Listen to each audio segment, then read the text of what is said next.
I'm Caroline Hyde. This is Bloomberg Technology. Coming up, tech giants hit new records, dominating the world's most valuable list. But will the earnings euphoria hold? Plus, two tech firms make their public debut with two very different performances. Is the IPO market getting too hot to handle? And as President Trump approaches his 100th day in office, we'll discuss the policies that have had the biggest impact on tech, from immigration to tax reform. First to our lead. This week has been filled with earnings from tech giants like Amazon, Alphabet, Microsoft, just to name three, all in which have just hit record highs this Friday trade. Alphabet reported Thursday and showed that the mobile boom is finally bringing profits as Google benefits from the surge in clicks on smartphone ads. And the company also downplayed the effect of its advertiser crisis at YouTube, citing growth from the video site as a key driver. Very pleased to say, joining us now for a breakdown on the massive week that was, is Mark Mahaney, Managing Director of Internet Companies at RBC Capital Markets, and Bloomberg Editor-at-Large, Corey Johnson. Gentlemen, what a week. I'm going to kick off with Alphabet, as we were just talking about it, and of course it's one of the biggest players in terms of market cap among those that gave us their numbers. You overall impressed because it was a beat across the board, Mark? Yeah, I think they gave people three things, investors three things. First, they bought back stock, $1.1 billion of stock. They've got a lot of cash. They should return it. Secondly, they showed stable margins in their core business.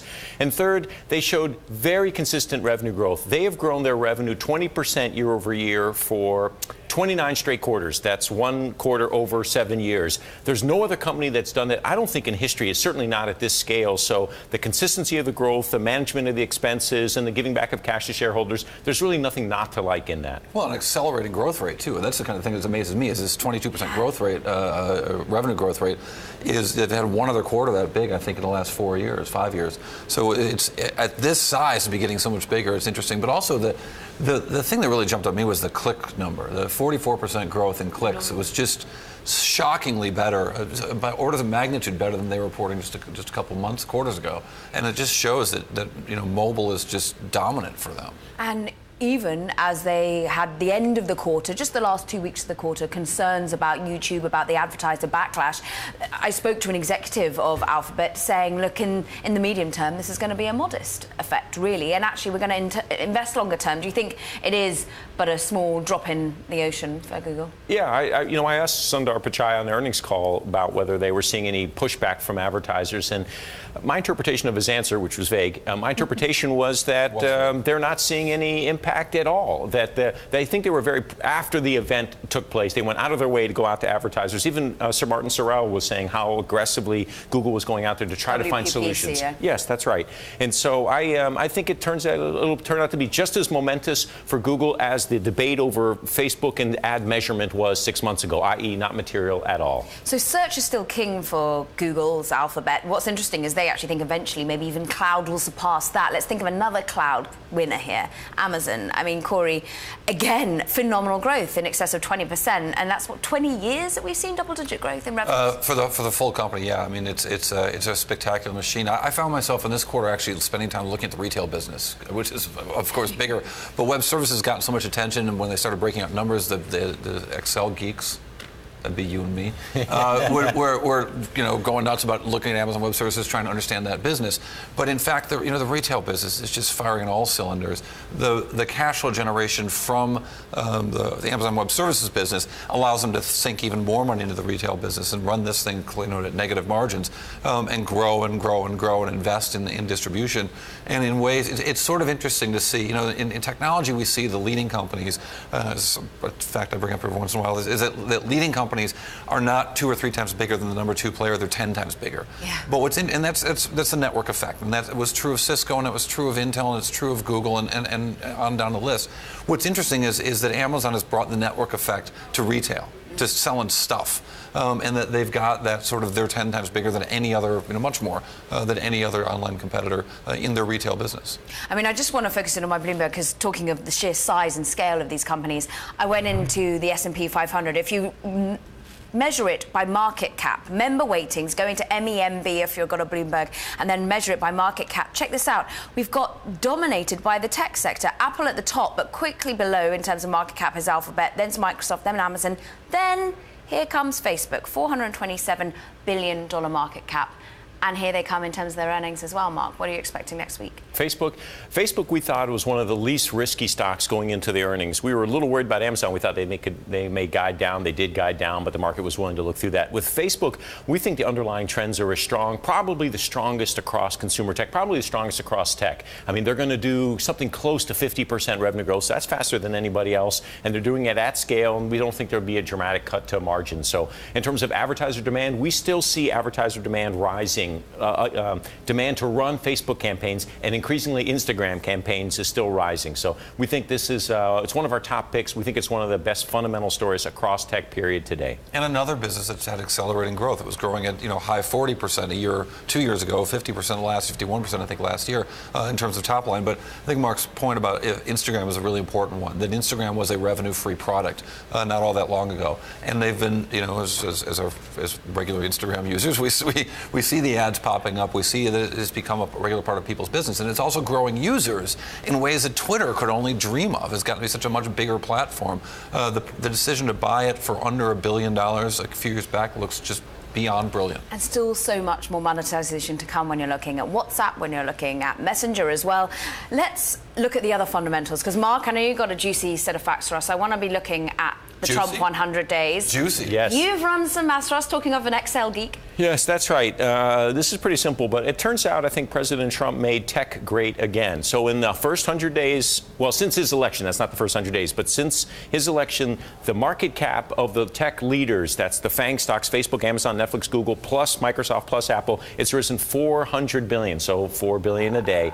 That's not something that people would have expected when they saw the news, surprise news that Trump was becoming president. There were concerns over whether he would try to remove some of their tax shelters, whether he go would after Amazon because he didn't like Jeff Bezos' ownership of the Washington Post. That's right, or go after the H-1B visa issues. None of that's happened so far, and in fact, the fundamentals haven't changed at all. We even had a very relatively successful tech IPO in this first 100 days. That's the Snapchat IPO.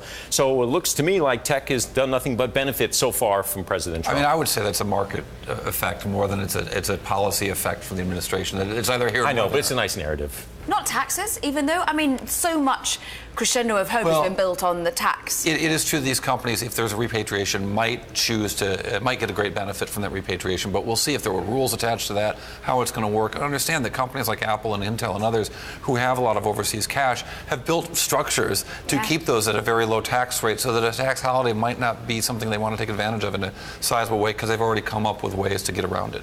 And it's got to get through Congress. But gentlemen, what a discussion. Thank you so much as ever. Dynamic as ever. Mark Mahaney, Managing Director at RBC and Bloomberg Editor-at-Large. Corey Johnson, thank you very much for joining us. Now, a story we're watching for you. Tesla is expanding its battery cell production. Speaking at the TED conference in Vancouver, Tesla CEO Elon Musk says the company is likely to build 4 more gigafactories. Tesla currently has 1 gigafactory nearing the end of construction near Reno, Nevada. Musk did not reveal any specific locations for future sites. Now, coming up, Qualcomm is forced to lower profit forecasts it made just last week. Why the chipmaker's legal dispute with Apple is to blame. Next. This is Bloomberg.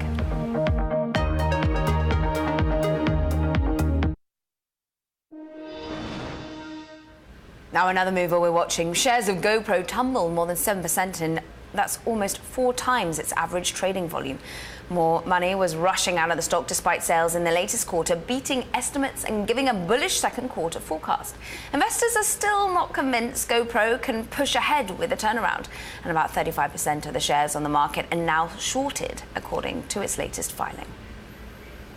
Now, the legal dispute between Apple and Qualcomm is escalating. The chipmaker says that Apple is cutting off licensing payments related to the iPhone until their contract dispute is settled.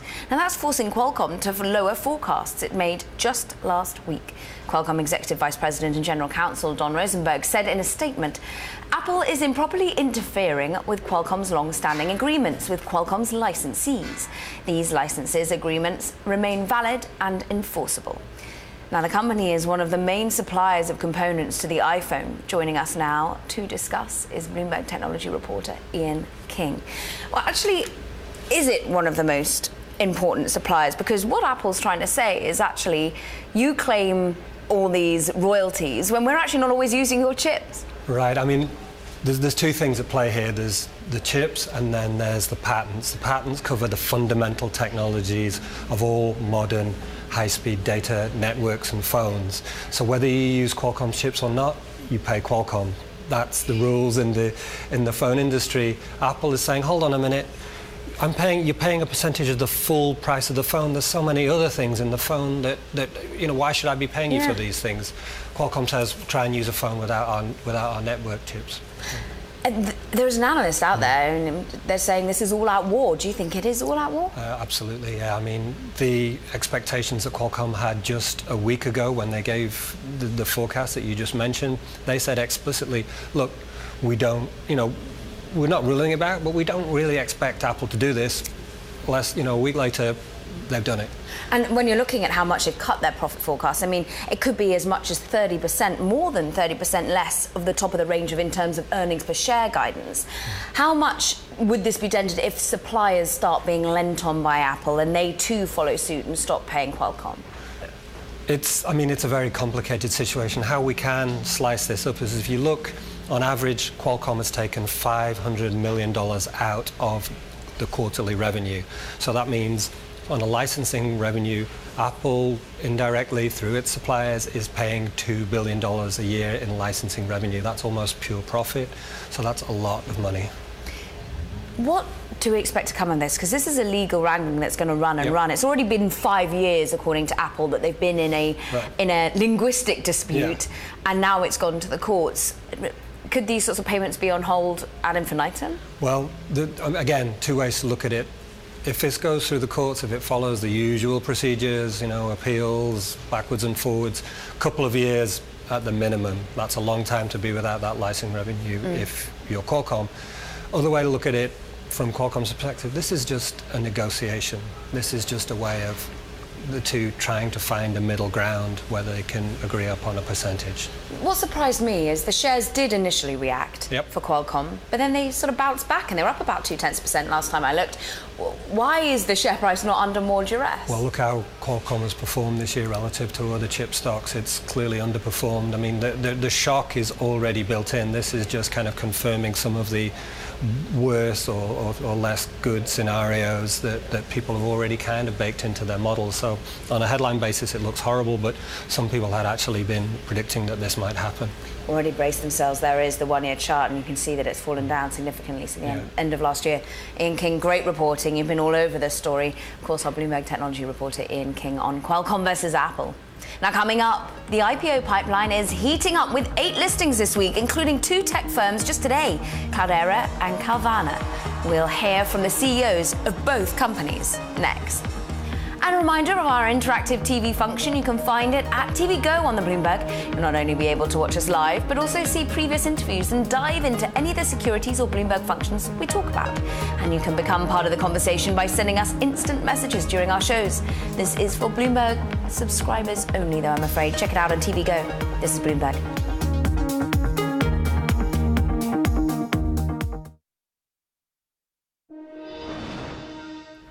Now, it was a busy week for the IPO market, capped off by 2 tech listings Friday that turned into 2 very different first-day performances. Cloudera, a big data firm backed by Intel, rallied 20%, while Carvana, an e-commerce platform to buy used cars, tumbled 26% in the session. Bloomberg News IPO reporter Alex Barinka spoke to the CEOs of both companies from the New York Stock Exchange. Now, Tom Riley, CEO of Cloudera, explains why he thinks the company has the support of its investors.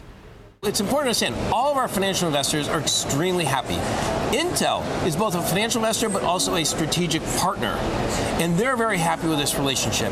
What we're doing with Intel is we are working on designing software and hardware together, the silicon of the future designed for compute-intensive analytics. We use machine learning in all our use cases, and work with Intel, we're speeding up the performance of it.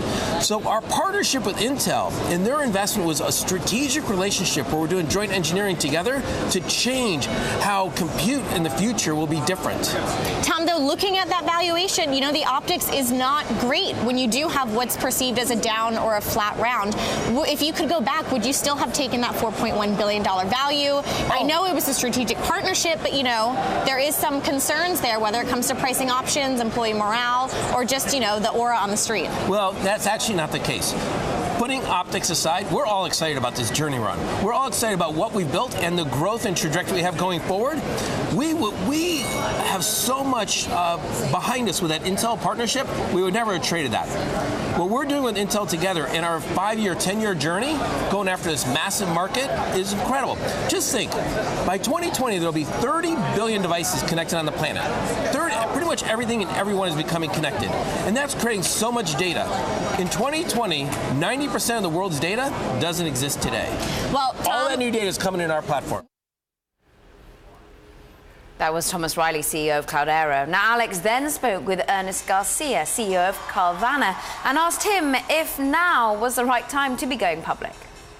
So I think every company goes through a couple stages. One stage is exploration phase, where you're trying to figure out, does your product really fit your audience, right? I think that became very clear, a couple years ago, and we feel like we're in execution phase now, and public markets are a great place to finance yourself when you're in that phase. When you think about the market that you're in, I know one of your financier partners, Ally, the biggest U.S. car financer in the U.S., has talked just this month bringing down its expectations for used car prices. When you think about some of the changes in the industry, what are you all blocking and tackling for 2017? Yeah, so I think, the macro environment's always changing. The automotive goes through cycles every 7 years or so. I think what we're focused on is building our company to continue to grow very quickly. Our growth rates so far have far surpassed anything that's happening at the macro level. Whether it's car sales moving up or down, or credit moving around, or prices moving around, we're focused on what we're building. And when you do look at that growth, top line, it was 180% last year on a revenue basis, just upwards of $350 million in revenue. That's a big growth rate. Investors must have liked that. What was the feedback you had on how quickly you all are growing? Yeah, well, so I think what's happening is consumers are responding, right? We've got an offering that we feel is very strong. It's very differentiated in the marketplace. Customers come to our site, they can browse an inventory of 7,000 cars. They can buy a car in 15 minutes. We deliver it to their door, and they save about $1,500 versus buying from a dealership. So that's a really high quality offering, and that's what's driving our growth. That was Ernest Garcia, CEO of Carvana. So let's get a wrap-up of the tech IPO scene with Bloomberg News IPO reporter Alex Barinka. Alex, 2 great interviews, 2 very different performances. And talk to us about whether, should we be blaming the bankers in this? Was Carvana mispriced? Was the other one leaving too much money on the table? Well, it's funny because in my world, they actually both raised the exact same amount, selling 15 million shares for $15 a pop. But, they are 2 very different companies. When you look at Cloudera, that was arguably a very well-priced offering on the basis of its past round. As I was pushing Tom there a little bit, this is a big haircut in terms of valuation for them. They did bring up the Intel strategic partnership, but it's a question that folks in Silicon Valley are asking is, was that last round a little higher than maybe what was realistic? Investors seem to like that. It's pushing this idea that they're willing to bet on these early-stage unprofitable tech companies. You saw Alteryx and MuleSoft both list this year as well, and those 2 stocks have traded up. So Cloudera is kind of continuing this kind of Silicon Valley IPO pipeline that we are comfortable with. On the flip side, Carvana, a Phoenix-based company, is different. They are consumer-facing. It's basically a platform to sell online, to sell used cars online, and that industry itself, as CEO Ernie Garcia kind of alluded to, is having some macro shifts. The expectations for used car prices are coming down a little bit, and there's some kind of rumblings in terms of the car loan industry. You have people like Ally, which is the biggest U.S. auto financer, is upping their provisions for auto loans for the end of the year. Basically, they're concerned about people not paying back auto loans. So 2 very different situations here, but the bottom line is, look, we had 5 listings today at the New York Stock Exchange. If you're gonna go public, everyone's telling me, if you're ready, you gotta go now, because you don't know how long these good conditions will last. So the IPO landscape, therefore, seems healthy, but just for the short term. What about some of those that are just at the starting gate that you think are going to be coming up in the next couple of weeks or months? The next couple of weeks might be a little quieter because it is earnings season and people like to wait to get refreshed financials, but everyone's kind of watching and waiting for the biggest companies.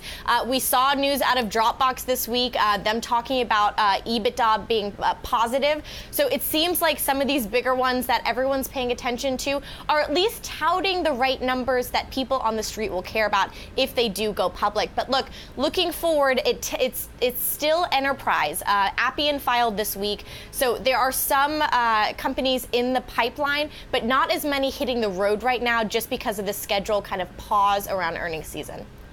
And very briefly, is this just America or is this geographically based? I mean, is it international excitement for IPOs? In the U.S. right now, things are looking really good. There's less economic unease. And right now with the markets still in the U.S. at highs since basically the recession, volatility this week fell to the lowest levels. It touched the lowest level since 2007. So calm markets, the comparables are trading really well. So if you are a U.S. company, you should go. In Europe, it's been a little bit more challenged, but you know, we should continue to see more activity here in the States. All eyes on Spotify as and when that political risk starts to diminish in Europe. Thank you very much. Great reporting, great interviews. IPO reporter Alex Barinka for us. Now coming up, both Uber and a venture backed by Google's Larry Page unveiled new details this week on their plans for the future of flying cars. We'll dig into the investment opportunities for this emerging sector. This is Bloomberg.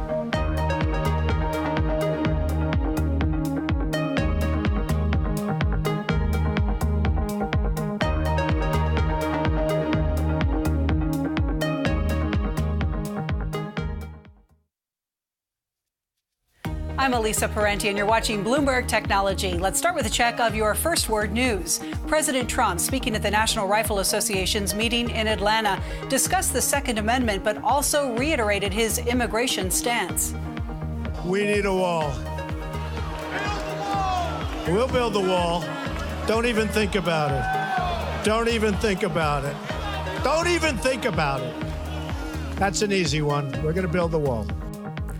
President Trump is the first president in 34 years to speak at the NRA, and Congress has given itself one more week to agree on a spending measure to fund the government through September. Today's 382-30 House vote was followed quickly by unanimous Senate passage of a stopgap spending bill just hours before the midnight shutdown deadline. The measure now goes to President Trump for his signature. Just a few moments ago, the Yonhap news agency reported North Korea test-fired a ballistic missile, and it appears to have failed. Earlier, U.S. Secretary of State Rex Tillerson warned that North Korea is pushing the world closer to conflict with these tests. Tillerson chaired the United Nations Security Council meeting today. In light of the growing threat, the time has come for all of us to put new pressure on North Korea to abandon its dangerous path. I urge this council to act before North Korea does. Meanwhile, South Korea's foreign minister also discussed the nuclear threat posed by the North. In a nutshell, North Korea's WMD capability, coupled with the intent to actually use them, bring us ever so closer to the tipping point. It's no wonder that some experts say the world is facing its greatest nuclear emergency since the Cuban Missile Crisis. Secretary Tillerson says the U.S. does not seek a regime change in North Korea. And the Taliban announced the beginning of their spring offensive today, promising to build their political base in the country while focusing military assaults on international coalition and Afghan security forces. A spokesman announced the launch of that offensive. It boasts of Taliban control over more than half of the country. The Taliban dubbed this year's offensive Operation Mansouri, named for the Taliban leader killed in a U.S. drone strike last year. EU leaders are ready to tell the UK they are united when it comes to Brexit. There'll be a summit tomorrow in Brussels solely to discuss the UK's departure from the bloc. Leaders will talk of unity and warn the UK against trying to create division in hopes of getting a better exit deal. And a former federal prosecutor and civil rights chief at the Justice Department has been sworn in as President Trump's labor secretary. He is Alex Acosta. Global news 24 hours a day, powered by more than 2,600 journalists and analysts in more than 120 countries. I'm Elisa Parenti, and this is Bloomberg.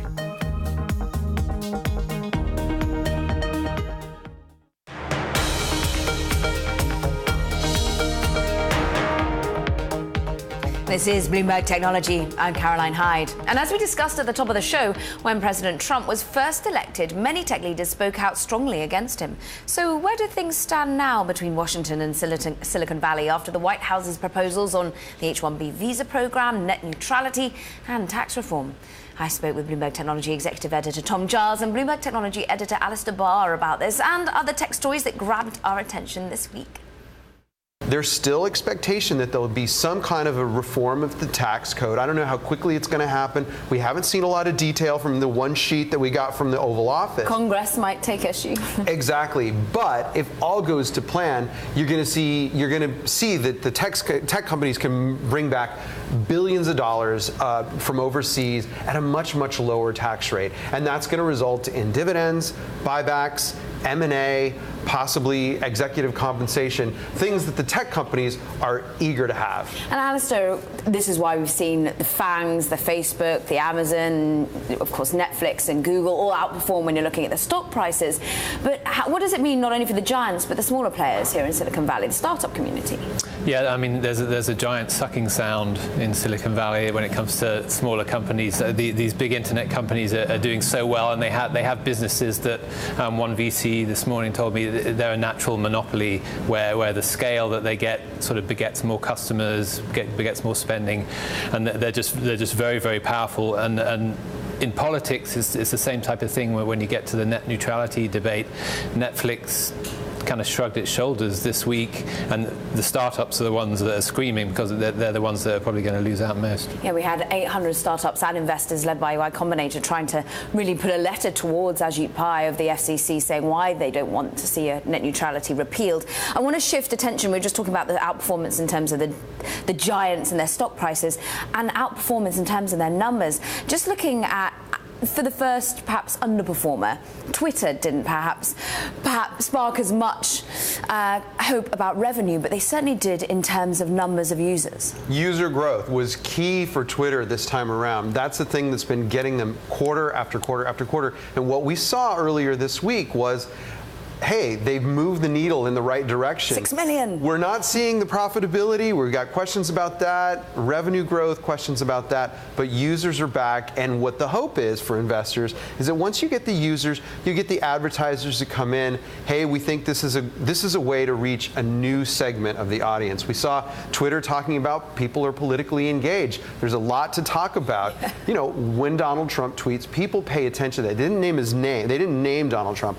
But certainly people are taking, and new users are coming to Twitter as a place to have conversations about things that matter to them. And that really made a difference on their numbers. And we saw share price pop, but they're coming off near a record low. Meanwhile, Alphabet, Amazon keep springboarding from their record highs. Yeah, that's right. It's just a real story of continued dominance. We were worried before the earnings this week that the shares are already a record, so that the bar is so high, really. But they continue to churn out growth above 20%, and these companies are just so huge. That's like a Twitter every quarter, basically, a new Twitter every quarter. Quite phenomenal. When we're looking at the bar being set high and perhaps flying over that bar, pardon the pun, I mean, we've had so much about flying vehicles this week as well, and it's always been sort of the laughable factor, but it seems to be becoming a reality. And actually from Alphabet, which was called Google, which of course founded by Larry Page, he's actually backing one of them that we saw take to the skies over the weekend. Yeah, that's right. This one looked more like a kind of new age jet ski that flew in the air, and it's a product that's starting for kind of rich people who live on a lake, by the looks of things, by the video. But I think long term, like Larry Page is obsessed with transportation, making it more efficient. He's always been obsessed by that. So I think the long term play is get a few people to use this first, and then sort of segue into a commuter device maybe in 10 years or 15 years. Talking of obsession, of course, this has been Uber's moonshot, and they've actually brought together the great, the good, the thought leaders in flying autonomous vehicles or flying vehicles in Dallas this week. That's right. I mean, Uber is really trying to be an innovation leader when it comes to transportation. Driverless, they made big advances there. Some of them have gotten them in trouble with Google and Waymo. And flying vehicles is another one. I think that's a little bit further off. I mean, you've also got to think about, the other ways that we're going to change transportation, right, in Silicon Valley. You've got Elon Musk talking about his subterranean tunnels. He's going to start digging, he's got that hole that he's digging. Boring company. Exactly. You've got the Hyperloop ideas out there. So there are a lot of people who are thinking very, very differently about our commute. That was Bloomberg's Tom Giles and Alistair Barr there. Now, staying with the flying car theme, there are many hurdles ahead for this sector as entrepreneurs set out to develop the technology and navigate the regulations. So how do investors look at this emerging field? Here with us is Francois Chopard, CEO of Starburst Accelerator, which helps aviation and aerospace tech startups raise seed funding. And you were there in Dallas at the Elevate event organised by Uber. Tell us about how it felt. Was there excitement in the room? So it was a really great event. A lot of people, and what strikes me the most was the energy was there. That was there, and you could really think that something was happening. It was the beginning of a new era of air transportation, and a lot of hurdles have been addressed, discussed, and I'm sure that what we're going to see, what we discuss, we're going to see that in the coming years. Very soon. Uber said it would like to see flying vehicles being demoed in 2020. Is this a reality? How quickly will we actually start to see Uber using these sorts of flying vehicles as taxis? So yeah, I think it's going to be a reality. It's going to happen much quicker than what we thought even a year ago, because there's a couple of elements that are ready now. We look at the battery. They have the right density, the right energy storage. So battery are okay. The supercharger, they're ready too. So for a small and short haul, you're going to be able to refuel or recharge your vehicle in less than 5 minutes. The platform or the architecture of this vehicle have been defined. And there's some kind of consensus between a mix of an helicopter and a plane. And what did Aurora space system in terms of a demonstrator was quite interesting and quite feasible. So what I really think is that we're going to see these first flying cars, or at least new mode of transportation, doing their first test flight by next year. That's for sure. So test flights by next year, maybe even being used as soon as 2020 as the idea goes. What's the market like? Where is the demand as it currently stands? So what the new thing about that business is that as Uber is pushing it, Uber is creating the right business case for that. In the past, all the different other platform and vehicles that we've seen are more for leisure type of application. The super rich. Yeah, super rich, and which is still a niche market, and which means niche market is not well suited for VCs. Doesn't mean that they're not great product, but less for VCs, more for passionate business angels or sovereign funds that want to build their own industry. What we've seen is that.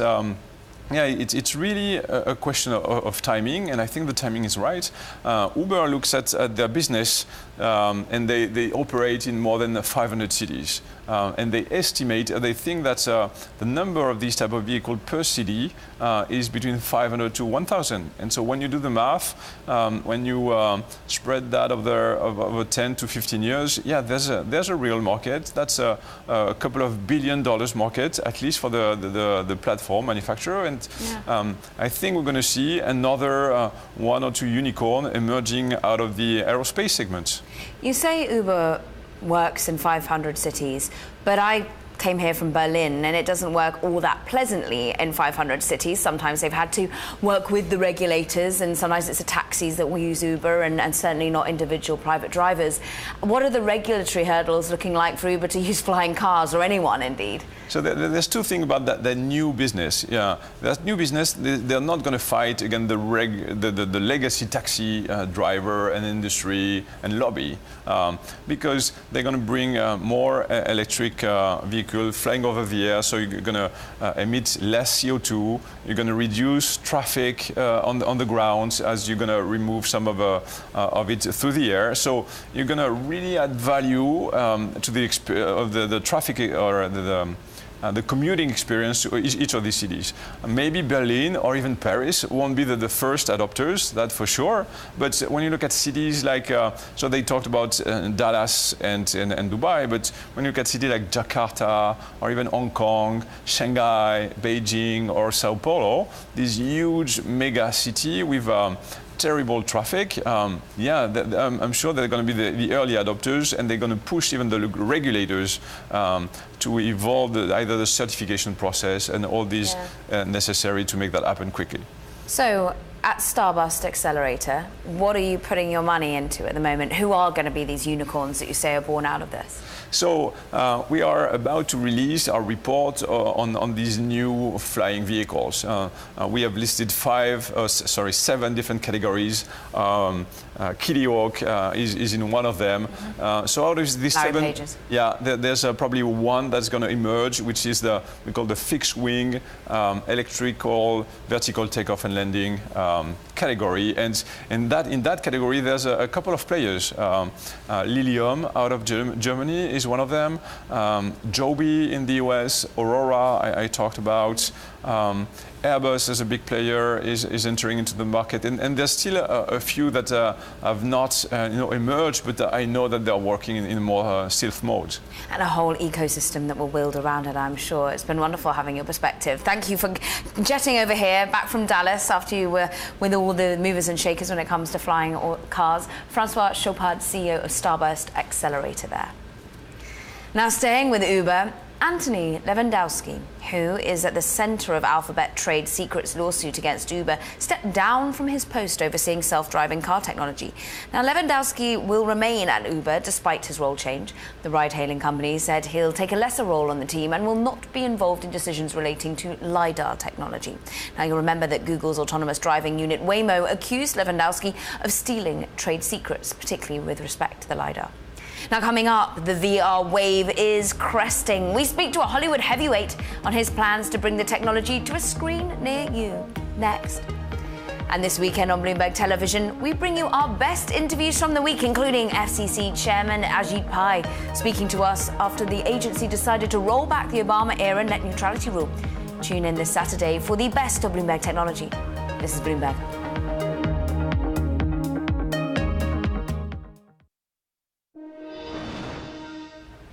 Now, the premier VRTL Summit kicked off in LA this week. The event gathers Hollywood's leading innovators and storytellers in the rapidly evolving field of entertainment.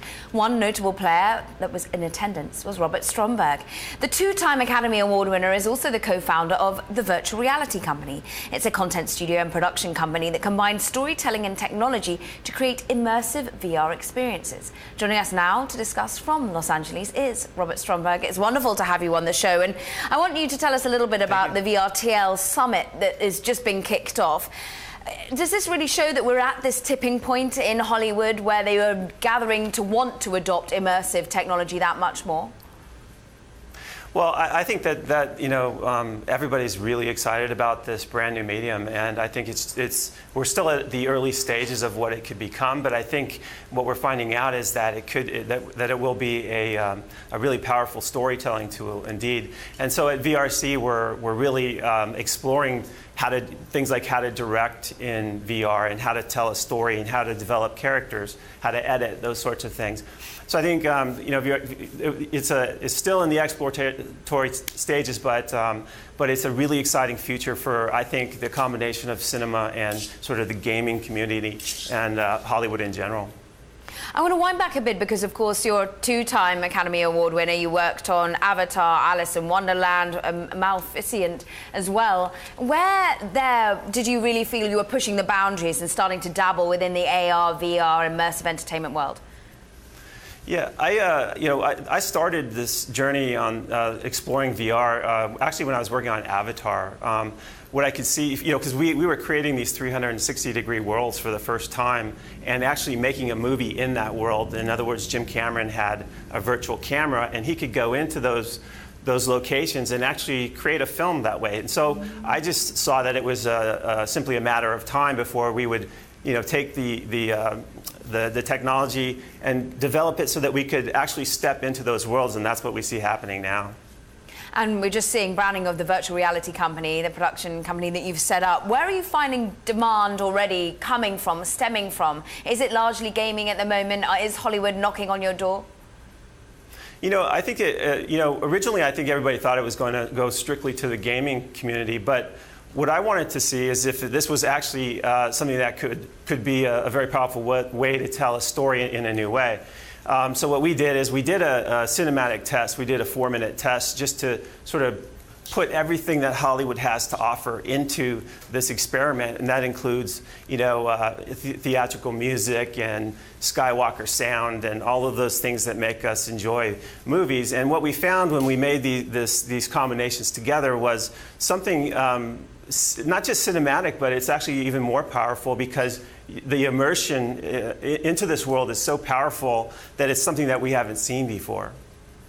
What are the challenges? What at the VRTL Summit have you been talking about that is currently holding things back?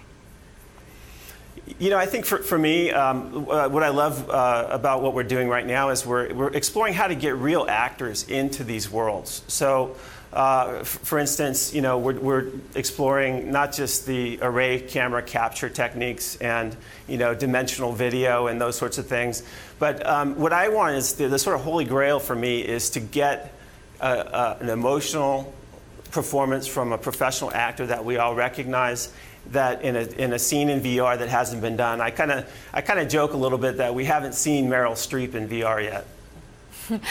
And tell us about that, because we have seen some big actors and big successes, and we've often seen actors have to make believe in some of their roles. But how is the acting community taking on the VR challenge? Well, it's a little bit different approach. I mean, right now they're starting to embrace that, and I think once we start to see more compelling content and really great storytellers and scripts being written for VR, that will attract that kind of talent that we need. I also think that because we're at the early stages, we don't have the sort of capital we don't have $100 million at this point to make a film, so we have a smaller amount that we have to make the most with. So I think once there's more investment into content, better writers and storytellers coming into the scene, I think you'll start to attract many top talent. And we look forward to sitting in the cinemas and consuming it. The virtual reality company co-founder and two-time Academy Award winner Robert Stromberg, live from LA from us. Thank you very much indeed. Thank you so much. Now, a quick programming note for you. The Milken Institute Global Conference kicks off this Monday from LA. Bloomberg Television will be there, speaking to a great lineup of guests, including David Solomon, Co-Chief Operating Officer at Goldman Sachs. You can catch that conversation 10:15 a.m. Eastern. This is Bloomberg.